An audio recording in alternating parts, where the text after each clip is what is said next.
मेरे प्यारे व्यूअर्स, कैसे हैं आप। केदारनाथ की यात्रा सही मायने में हरिद्वार या ऋषिकेश से आरंभ होती है। केदारनाथ मंदिर उत्तराखंड के रुद्रप्रयाग जिले में स्थित है। यह मंदिर 6 फीट ऊंचे चौकोर चबूतरे पर बना हुआ है और बाहर प्रांगण में नंदी बैल वाहन के रूप में विराजमान है।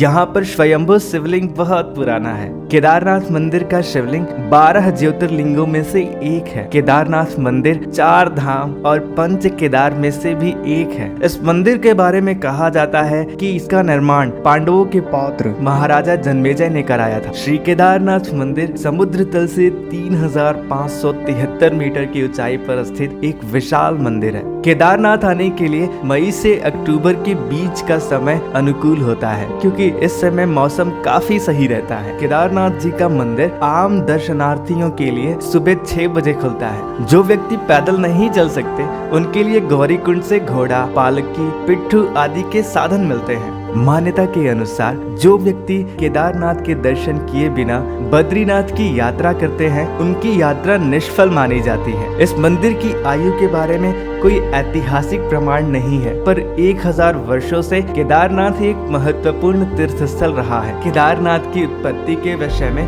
कई मत हैं। इसके पीछे कई कथाएं प्रचलित हैं, जिसमें से एक कथा के अनुसार हिमालय के केदार श्रृंग पर भगवान विष्णु के अवतार नर और नारायण तपस्या करते थे। उनकी तपस्या से प्रसन्न होकर भगवान शंकर प्रकट हुए और ज्योतिर्लिंग के रूप में सदा वास करने का वरदान दिया।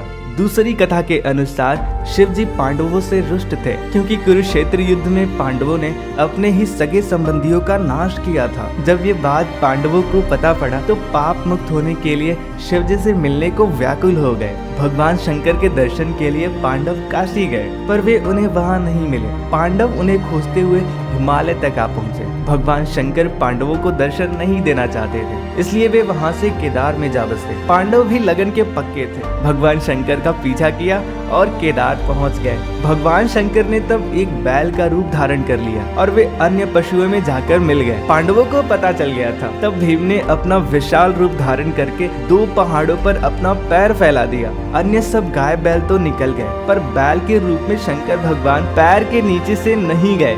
इस पर भीम बलपूर्वक बैल पर झपटे, लेकिन बैल भूमि में धंसने लगा। तब भीम ने बैल की त्रिकोणात्मक पीठ का भाग पकड़ लिया। भगवान शंकर पांडवों की भक्ति, दृढ़ संकल्प को देखकर बेहद प्रसन्न हुए। उन्होंने तुरंत दर्शन देकर पांडवों को मुक्त कर दिया। लोगों का मत है कि जब भगवान शंकर बैल के रूप में अंतर ध्यान हुए तो उनके धड़ से ऊपर का भाग नेपाल की राजधानी काठमांडू में प्रकट हुआ। अब वहाँ पशुपति नाथ का मंदिर है और बैल रूपी शंकर भगवान का अनेक अंग 4 और स्थानों पर प्रकट हुए। इन 4 स्थानों सहित श्री केदारनाथ को पंच केदार कहा जाता है। 2013 में उत्तराखंड में आई आपदा के बाद यहाँ तीर्थ यात्रियों की संख्या काफी कम हो गई थी।